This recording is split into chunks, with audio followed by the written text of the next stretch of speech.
Welcome to this week's episode of the Prep Athletics Podcast. We've got Coach Harry Morra, the new coach at Perkiomen School on, and he came from being at Lehigh for the past 8 years. So Patriot League assistant coach, was actually on staff when CJ McCullum was there, and they beat Duke in the NCAA tournament. He was in video and scouting then, but talks about that year. He also grew up in a foster home and talks about how he used basketball to kind of help him, get through his situation. He ended up playing at DeSales, doing very well there at the D3 level, played overseas for a couple years, and then is now at Perkiomen in his first season. And he does a good job talking about the Perkiomen program and how they do 6, 6, and 6. 61 guys, 62 guys, 63 guys, and how that really helps the program. Talks about all the workouts they do, their schedule, and much, much more. So enjoy this conversation with Perkiomen coach Harry Morra. Welcome to the Prep Athletics Podcast. This is Corey Heights. Some battles. I'm not sure if they got us. If they did, maybe. So you will get better as a player during that year. So it was kind of exciting. Like, oh yeah, somebody wants me.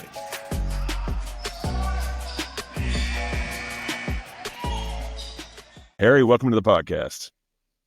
Appreciate it. It's exciting to be here. A beautiful Thursday in Pennsylvania, right? So I'm excited to catch up with you. Yeah, it's a beautiful Thursday here out in the mountains of Colorado. So thanks for coming on today. You played your college ball at DeSales University. Where did you grow up, and why did you choose this college for your college playing experience?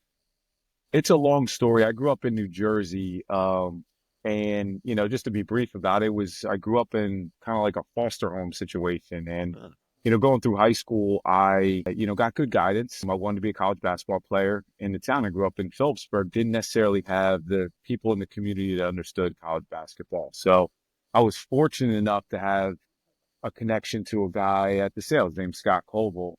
And, through just good people in a community trying to help a kid that was in a tough situation. I love basketball. They connected me with them. And so ultimately I chose to go there, honestly, because it was the only outlet that I had. It was, it's a weird life experience to be a teenager and, living with a foster family and nobody really having a way to help me get to my goals, achieve my goals. So it was a really cool experience to wind up in what I think is one of the best Division III programs in the country. And I think in a lot of ways, one of the best college basketball programs in the country. It's just Division III. We all know what the perception is on that level of basketball. But I mean, the integrity, the brotherhood, the alumni network, the winning.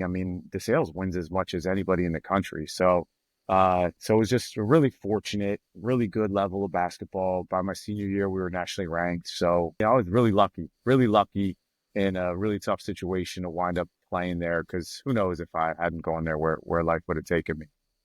Yeah, and you were a pretty good player at DeSales. Growing up in a foster home, like was basketball your outlet for maybe some of the emotions you were feeling, or how'd you get good enough in the upbringing you had to make it to the high level you did at D3?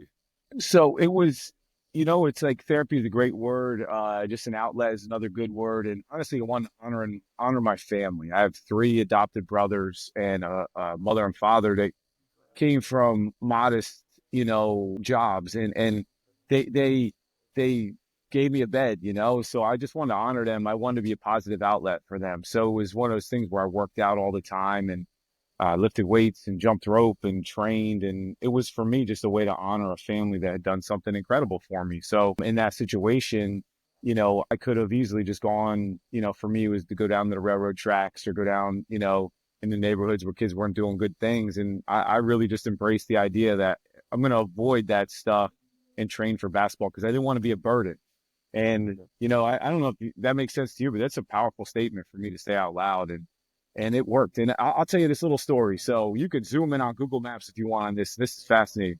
The family that adopted me, when things really went south, had one of the nicest basketball courts in the backyard I have ever seen. The guy took wood decking on the court and put a basketball court on it. So it wasn't concrete. It was actually wood. So like all the stuff you do in your teenage years to your knees, your ankles and your hips and your back, I was jumping all the time and working out and training on actually a deck, which is really soft wood when you think about that. Yeah. And they had this beautiful court. They had lines paint on it. So I actually became the annoying kid in the neighborhood that would just be out there dribbling all the time and everybody tell me to go to bed. But yeah, he's great. I was really lucky, because you and I both know around the country and around the world, there's not a lot of kids that get dealt that kind of hand that wind up in a good situation. So. Yeah, well, that's great to hear. Thanks for sharing that, Harry. Upon graduation, you ended up at Lehigh during a very special year. Tell us what your job was there and what made the year so special. So I came back from overseas, and I've been overseas for about 5 years doing stuff in Europe and Africa and Asia. And I wound up at grad school at Lehigh, and I was not going to grad school for basketball. I was not done with basketball, but I got accepted into a program, fully funded, fellowship, and I was excited about that. Got on campus, sent a couple of emails to the coaching staff, and just basically said, like, I have a lot of professional basketball experience, and if you guys ever need help, let me know. And, Coach Brett Reed, said, we'd love for you to do advanced scouting and video coordinating, which around 2009 was a lot more, a newer position than it is now. Right now, it's very common, NBA style position, high major position. Now it's like kind of like everybody has a video coordinator, everybody has an advanced scout. I was lucky, and that's what I did for the years that I was at Lehigh as a grad student. And I fell in love with it. And in that year, I don't want to take any credit for it because CJ McCollum was going into his junior year, had already won an MVP as a freshman. They had really put themselves on the map. They had another 5 or 6 great players. And that year was the year that Lehigh beat Duke, was the years that I was at Lehigh. And so I'm very fortunate, shaking Mike Krzyzewski's hand in March of, I just got lucky. I hope I added something to the culture of the program, but I wasn't. I don't want to take any credit for the architectural design it takes to build a championship caliber basketball program. I was just kind of like put into it as it already was built. So. But you played a lot. You played overseas, obviously, too, and worked overseas. Like, what did Lehigh have special that year? Was it just good players? Was it the culture that was built? Was it lightning in a bottle? Can you explain a little bit, like, what they had? Because, coaches are trying to replicate this. And I'm just curious, is there a prescription to get to that point? I think, there's a lot of answers to that question. I would say that we all know the obvious answer, that CJ McCollum is special, right? The things that he could manufacture on a day-to-day basis were unbelievable. You could do a 10-minute 3-on-3 offensive drill where you're working on some specific action, say a ball screen. And after 10 minutes, you're like, man, I don't think he missed a shot. Like, he scored 25 points. And so outside of that, everybody kind of understands what great players can do. I would say the number one piece was that the secondary players that were all conference players, Patriot League, all conference players, were as bought into their roles as CJ was into his superstar role. And those guys made sacrifices socially. They weren't out and making decisions on the weekend that were bad. Academically, they did the work that they need to.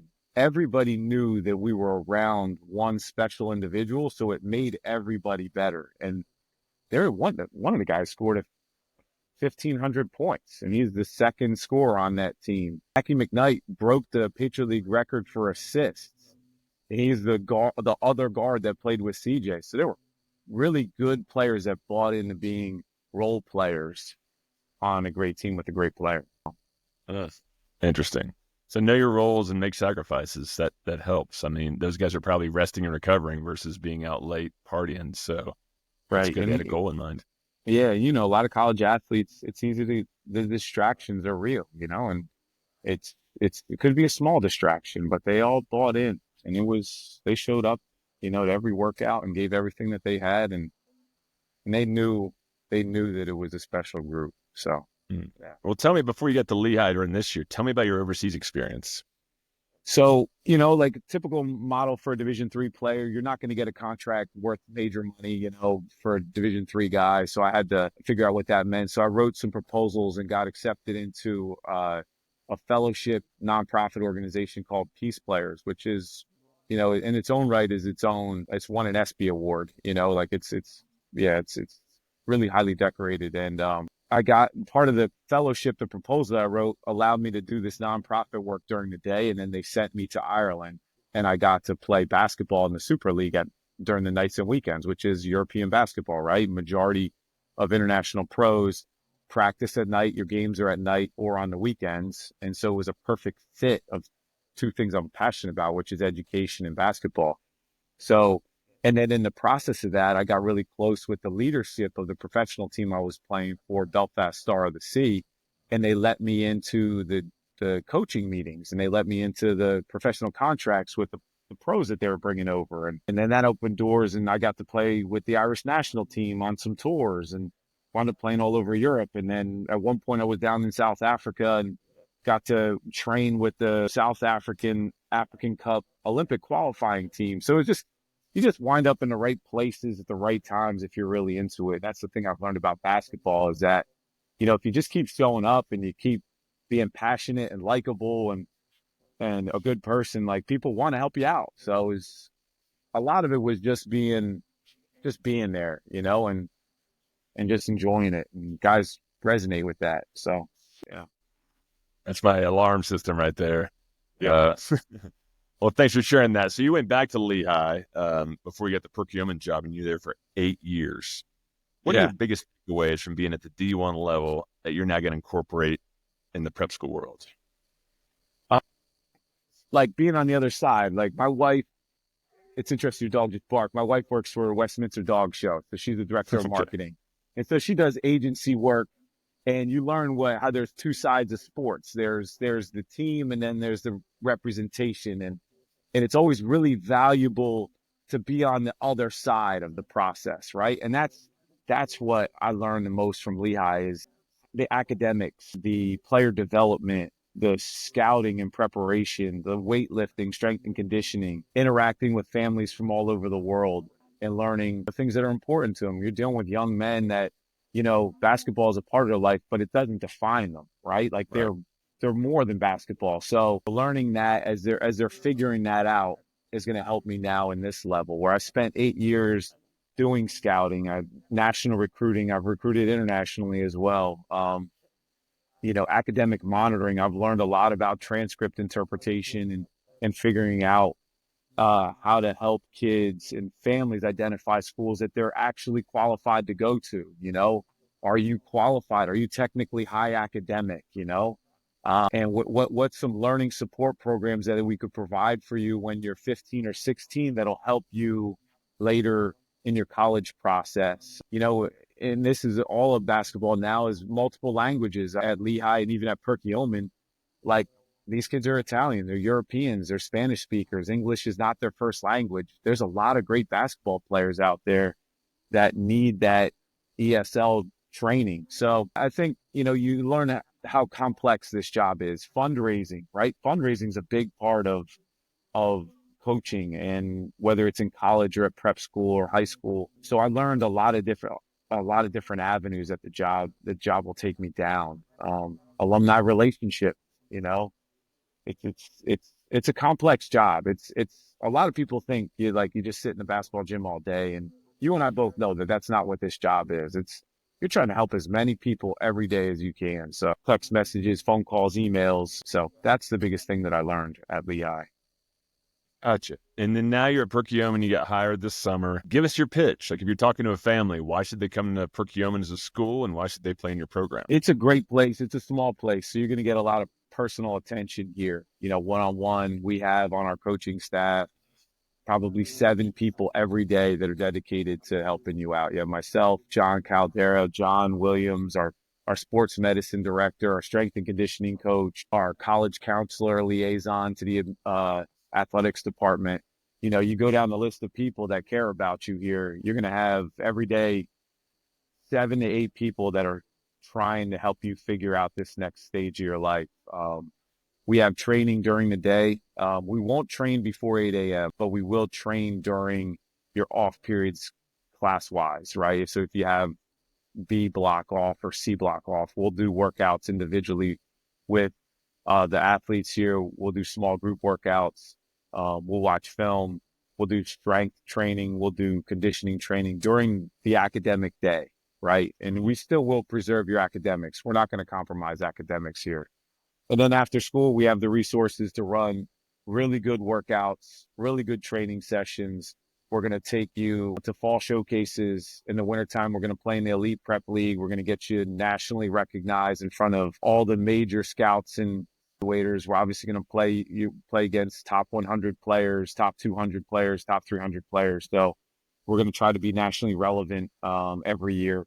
So from a recruiting standpoint, for any family that's looking for this experience, I mean, we're right up there with the best in the country, I think. And that's before I got here. I didn't want to take credit for that. Like Thomas Beaudenay and what they built here is unbelievable to me. So I'm in a lot of ways I'm replicating the model that they already put in place. So Perfect. Now, walk me through not doing early morning workouts, because that's something that a lot of prep school coaches do, is get that workout in before class. What's your is it because every kid has a free period and you want them to get more rest, or what's your reasoning? So that wouldn't necessarily be my reasoning. That would be like a school policy. And Okay. I like it. I think, I want the guys to go eat breakfast every day at 7:30. That's Okay. a goal. Learning nutrition as a college athlete, as a professional athlete, eating protein in the morning and getting enough nutrients in your body so you can do those things I just listed. Go to class, do an individual skill session, do some agility. In the afternoon, you have a team training session. Maybe at night you have a shooting session, study hall, finishing a paper, so at 7:30, them eating is important to me. And we are going to do a lot of training, like I just described. It is school policy here. They don't want, that happening that early in the morning, which I respect that. And I understand that. So, Gotcha. yeah. Okay. Now, you've also got like a second/developmental team coached by John Caldera. Explain to me about that, because, a lot of families want to play in the main team with all the, 5-star athletes they're going to play against, all the big events. And then you've got kids that play in the developmental team. Give us your pitch on how that works at Perkiomen. So, it's a great question. And, as I'm learning about it, I love it because it's the model iron sharpens iron, right? And it's simply stated that, right? If you look at this is about a 20-player model, right? And, we do have three or four guys that aren't going to play college basketball. So you're looking about a 16 to 18 player model, right? The president of our school is on our basketball team, and he's trying to get into the most elite academic schools in the country.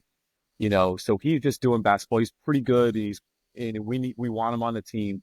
But we do have a couple guys that just don't have aspirations to play college hoops. So let's say the model is 18 players, right? If you look at that, 6 Division I guys, 6 Division II guys, 6 Division III guys, iron is sharpening iron every day. And I think that is really the player development model that we're pursuing, is that, our top 100 shooting guard that we have right now is getting closed out. The worst closeout he's going to get in a workout is probably from a mid to high tier Division III player. Other closeouts going to be from a 6'7" Division II player.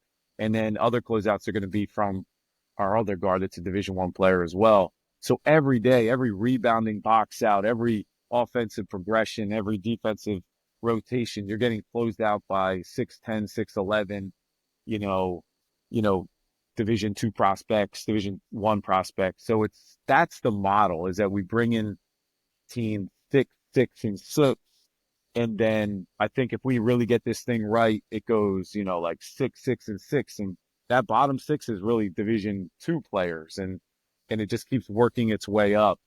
And for the D2 prospects that we have, you're practicing every day, kind of counterbalanced against Division I and Division III players. And then we know for the D3 guys, guys we have got guys on our team chasing MIT and Amherst and Williams and incredible institutions that are in Division III, Franklin and Marshall, Johns Hopkins, Randolph-Macon. So it's not like they're chasing some big stuff. So those guys every day are growing because they're guarding Division II and Division I players every day. It's a great model. I love it. In practice every day, it's a blast that we've been seeing these guys develop. And I tell you what, if you have a bad day, let's say you're a Division I prospect, you have a bad day and you're closing out like a nationally relevant Division III prospect, that dude's going to make 6 or 7 threes on you that day. You can't take off because that guy can really shoot it. And, that's a great gym. That's a great environment if you're talking about those kind of workouts every day. So, And to build that team, what are you looking for in a player, Harry? I look for complete players. I love athleticism. I love, like the frame, the idea that you're a little bigger and stronger. But I do really like guys that can do everything. Maybe not. I love high end scorers. Obviously, we all love guys that can just go do what CJ did and just score 30 points and, on any given night get 40. But, those guys are hard to find. And at times it can be really hard to coach because all they think about is shooting the ball. That's right. So I'm looking for really good players, guys that can play defense, play offense, stuff a stat sheet. And I think college coaches are looking for that as well. They want guys that can score points, but they don't want guys that are going to just be so self-absorbed that they only think about their stat sheet. So, yeah, makes sense. All right, this is your first year at Perkiomen, and it's a tough question maybe to answer, but you have been on the other end of the spectrum. But what's your placement strategy going to be? Like, how are you going to get your guys seen and then recruited? Is it utilizing your assistants? Is it you utilizing your connections? Walk me through your thoughts on that. I mean, I think that's why I got this job, right? I'm not naive to that, is that I've spent 8, 9, 10 years. I've been in this profession for now 20 years. So I'd like to think I do a great job of keeping my Rolodex up to date, and my contacts and networks, guys that maybe have moved on to different jobs and different institutions, different levels, Division I, Division II, Division III, high major, mid-major, low major. And, it's what I do all day. I don't know if you can tell, I got like computer monitor, widescreen computer monitor. I'm constantly text messaging and emailing, things like that. We're constantly evaluating our players. So I think placement is going to be my favorite part of my job. My favorite part of my job when at Lehigh was taking our guys and helping them get professional contracts, go to law school, go get an MBA, and then you really dig into the basketball piece. It's like, all right, what level pro are you? Should you get invited to the Portsmouth Invitational? Should you sign an agent? Should you, go to some FIBA camps? What part of Europe are you going to play in? How much money are you going to make? Well, here it's the same thing. It's like, trying to place guys. It's like, all right, are you a partial scholarship Division II player? Are you a 3/4 scholarship Division II player? Are you a high academic mid-major Division I player? I love it. Placement's going to be a blast. It's hard, because, you believe in your guys. You get so connected to these guys. You believe in them so much. But I'm looking forward to helping all the guys that want to do it, which this year is going to be about 18 guys, trying to get them into Division I, Division II, and Division III. So, yeah. Gotcha. So one of the things is when you're going to start recruiting players, you're going to be looking at New England prep schools and looking at you in Pennsylvania. And New England obviously is going to say, hey, we got the advantage. We got way more schools up here that are closer together, so coaches can come see them easier. What's going to be your response to the New England prep school cluster up there and why families should come to Perkiomen and the exposure they'll get at Perkiomen versus a standard New England prep school? We're nestled into the most densely populated part of the country, right? Like we're talking New York City, Philadelphia, Washington, D.C. So, from a standpoint of logistical travel, right? Like the way, if we're talking from a Division I coach's perspective, for them logistically to be to Perkiomen school, flight into Newark Airport or Philadelphia Airport is super simple. We're also, you can fact check me on this, but Boston is the hub, right, of the New England circle of things. But if you were to do like a breakdown of colleges, private schools, prep schools, we have to be second in the country. Like when you think about Ivy League, Patriot League, Blair Academy, Westtown, Phelps, Hill, like we have to be right there with them. They're probably number one, but we're number two. And, like that's Philadelphia and Boston. I remember when I was considering going to grad school, like those two cities are identical to each other in terms of numbers of colleges, numbers of private institutions. So we're right there. I wouldn't worry about that too much, especially with the concentration that we have of the Maple League and the other private school leagues that are right here. Yeah. I mean, that's just, I ask you that because I know, my clients will be asking you that if you're in the mix with some of these schools. So it's good you got that answer down. That's a great answer. So. But it's, the piece is as well is that like it is New England's New England, right? So it's, you get a chance to go up there. There's some incredible institutions, so got to respect that as well. So Yeah, but geographically, you're close to West Town, Phelps, Hill. So yeah, Blair. So you've got plenty and DC's just down the road. So yeah, you're a cluster right there as well. I think, yeah, and I think from, just there is something about being second when you look at that density of all the schools that Boston has, like within an hour or two, you go up to Brewster, you're out in the other side of Massachusetts, you're down into Connecticut a little bit. Let's say that's more concentrated than this area with just opportunities to go evaluate players. The other side is that, if you come here and stand out, if a coach is coming to Philadelphia, I go to Perkiomen because they got a 6'6" kid that can really play, and there's no competition or there's less competition. So it's exciting. We'll see how that goes. Like you said, we'll see in a year or two what I'm saying that, but right now I'm optimistic about it. All right, when you're on the Lehigh staff, did you care if a kid went to public school, private school, international JUCO, or prep school? Like, did you care at all, or did you more focus on the play? Absolutely. I mean, it's a variable, right? We had luck with public school players, but you also knew that there was going to be some work that you had to do to help them understand what the rigor was going to be like in terms of basketball training, academic, responsibilities, making good social decisions, keeping yourself mentally have private boarding schools, just the experience, learning how to eat healthy, like a public school student just wouldn't understand that, at a private boarding school, just like in college, like you have to wake up, you have to eat your breakfast, right? Like you can go eat waffles with syrup and get nothing out of it, or you can go eat eggs and maybe some fruit and some dairy and give yourself the energy you need for the rest of the day. So there's a lot of training with public school kids about those smaller things, strength and conditioning, right? They probably have a strength coach at their high school, but he's probably not as dialed in as a private boarding school, right? The assistant coaches in a public school, they're probably good guys. Maybe they're a history teacher. They like basketball, but, John Caldera is at Perkiomen School. He loves basketball. Like, so you're just getting a little bit of an upgrade at all the factors. So at Lehigh, yes, to answer your question, private boarding schools was usually the kids could acclimate to college a lot better. So interesting. Yeah, thanks for sharing that. That's good. It's a good pitch for you too, being able to say that. Question here I ask every coach, and you're very qualified to answer this. What does it take for a guard today to play at the D1 level? So the framework I come out of with that is, demographically speaking, let's just say we're talking about nationally, right? To get to Division I basketball, right? Am I interpreting your question right? Okay. Yeah. So yeah, the way to really do it is a marketing perspective, right? And the way to do it is that you look within an hour radius of where you live and you have to be the best guard. And then you go, generally speaking, most people within 2 hours live closer to a major city.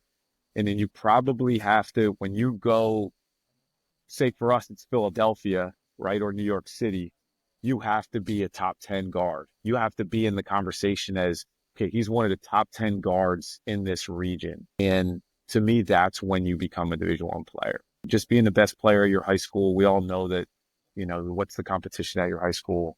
If you just look at your county or your, small region, maybe your conference that you play in, like that's not the criteria.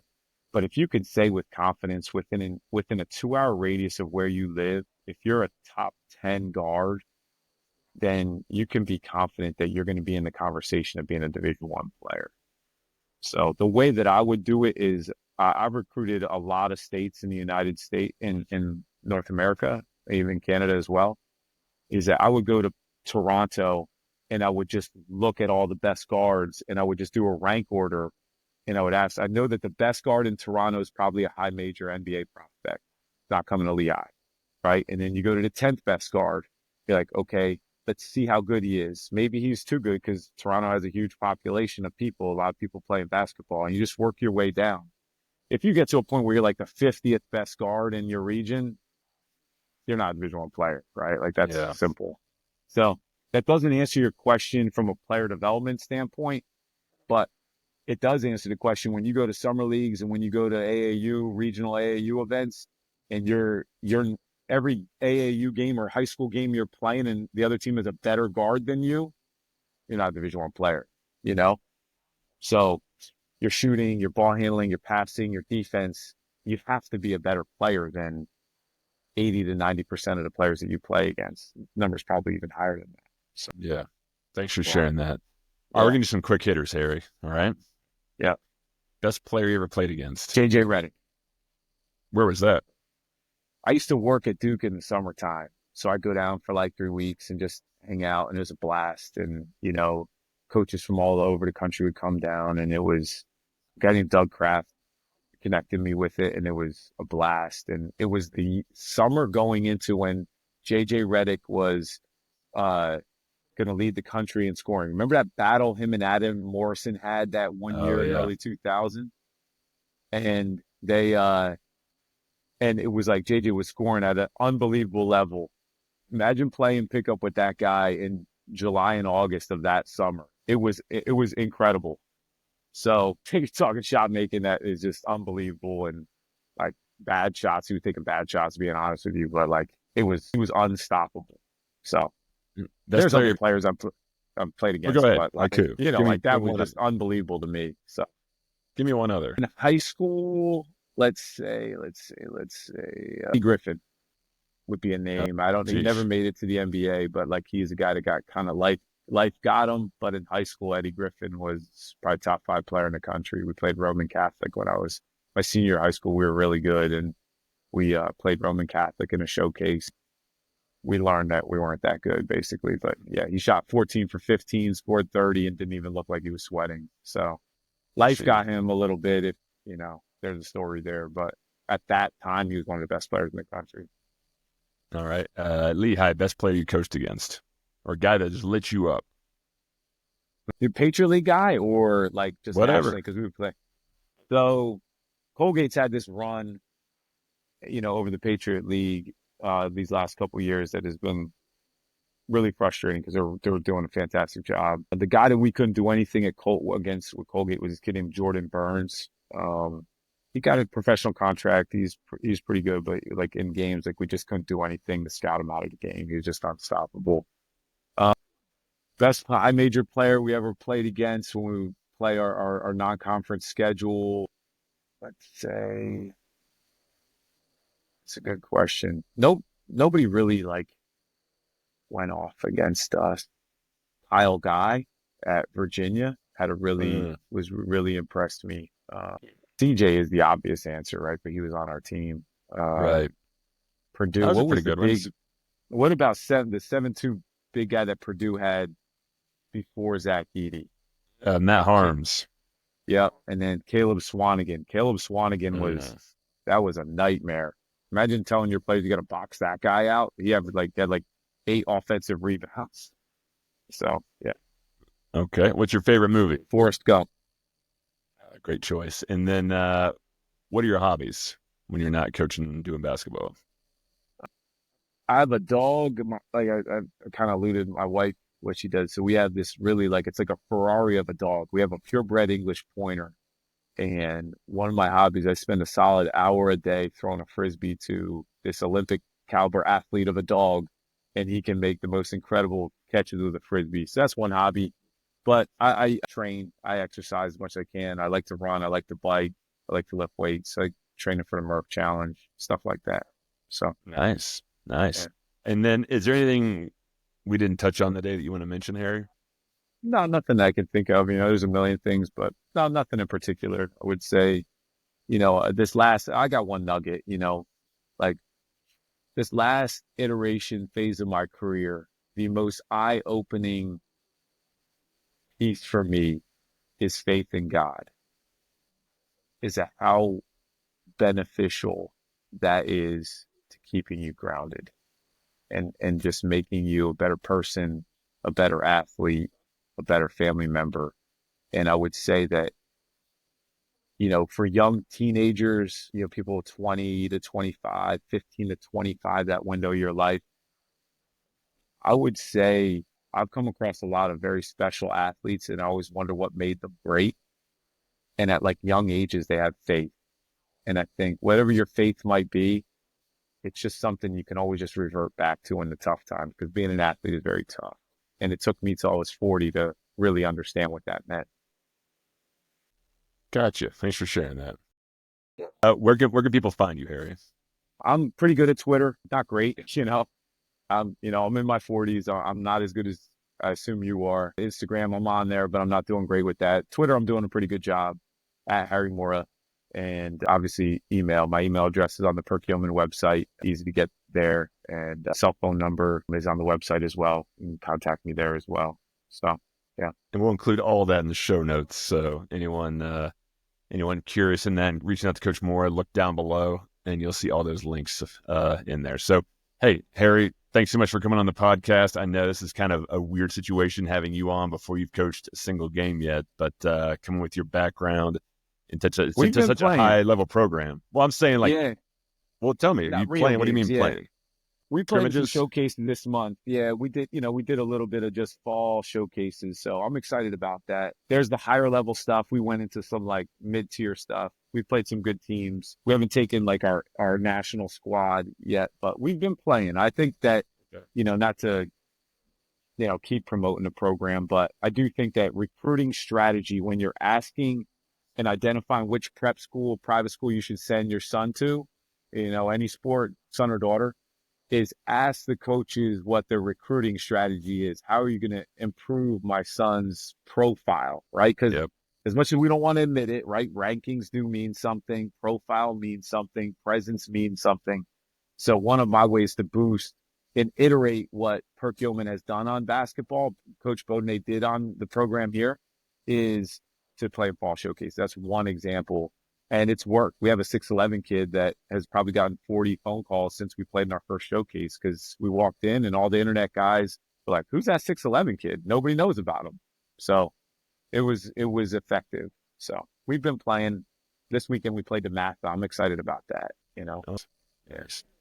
Well, Coach Harry Morra in his first year at Perkiomen School in Pennsylvania, thanks so much for joining us. If you guys like the podcast, be sure to subscribe on YouTube. Go to prepathletics.com and make sure you sign up for the newsletter so you get the latest in the prep school world every month. And we're on all the socials as well. Coach Harry Morra, Perkiomen School, thank you for joining us, and we'll see you guys next time.